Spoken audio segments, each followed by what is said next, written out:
Hello दोस्तों, नमस्ते, प्रणाम। हमारे यूट्यूब चैनल में आपका स्वागत है। एक हम देवी पचरा गीत सुनाने जा रहे हैं। गाना कैसा लगेगा लाइक करिएगा, सब्सक्राइब करिएगा, कमेंट में ज़रूर बताइएगा कि गाना कैसा लगा। नए होंगे तो शेयर सब्सक्राइब ज़रूर करिएगा और फुल आवाज के साथ सुनिएगा। चलिया वे सौखा चलिया हो, चलिया वे मैया चलिया हो, मैया नदिया के तीरे तीरे चलिया हो, मैया नदिया के तीरे तीरे चलिया हो। कैसे के आई सौखा तोहारी दुआरिया, कैसे के आई सौखा तोहारी दुआरिया। उमड़ेल गंगा तमारे लीलहरिया, उमड़ेल गंगा तमारे लीलहरिया। तू छूट जाई है हो सौखा, छूट जाई है हो हमारे पाँव के मेहावर सौखा, छूट जाई है हो, छूट जाई है सौखा, छूट जाई है हो हमारे पाँव के मेहावर सौखा, छूट जाई है हो। लगाई देवे हो मैया, लगाई देवे हो, लगाई देवे हो मैया, लगाई देवे हो तारी पाँव में मेहावर हम लगाई देवे हो, तोरे पौआ में मेहावर हम लगाई देवे हो, तोरे पौआ में महावर हम लगाई देवे हो।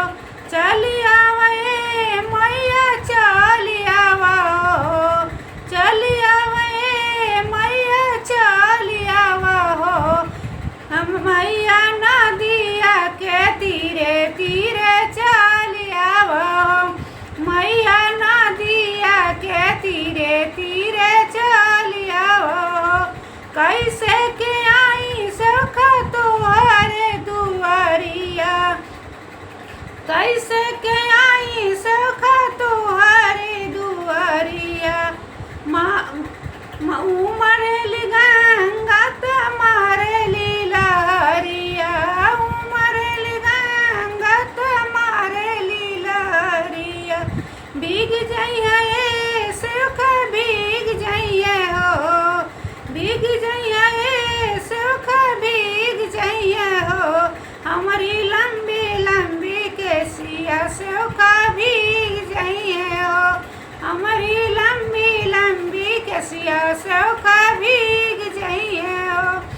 सूख जाइए मैया, सूख जाइए हो, सूख जाइए मैया, सूख जाइए हो मैया बोहे पूरा वैया केसिया, सूख जाइए हो मैया बोहे पूरा वैया सौखा, सूख जाइए हो। चलिया वे मैया चलिया हो, चलिया वे मैया चलिया हो, मैया नदिया के तीरे तीरे चलिया हो, मैया नदिया के तीरे तीरे चलिया हो। कैसे के आई सौखा तोहारी दुआरिया, कैसे के आई सौखा तोहारी दुआरिया। उमड़ेल गंगा तमारे लीलहरिया, उमड़ेल गंगा तमारे लीलहरिया। भीग जाइए हो सौखा, भीग जाइए हो, भीग जाइए सौखा, भीग जाइए हो हमारी अंग के चुनरिया सौखा, भीग जाइए हो हमारी अंग के चुनरिया सौखा, भीग जाइए हो। सूख जाइए मैया, सूख जाइए हो, सूख जाइए मैया, सूख जाइए हो मैया बोहे पूरा वैया चुनरी, सूख जाइए हो मैया बोहे पूरा वैया चुनरी सूख आई है ओ चलिया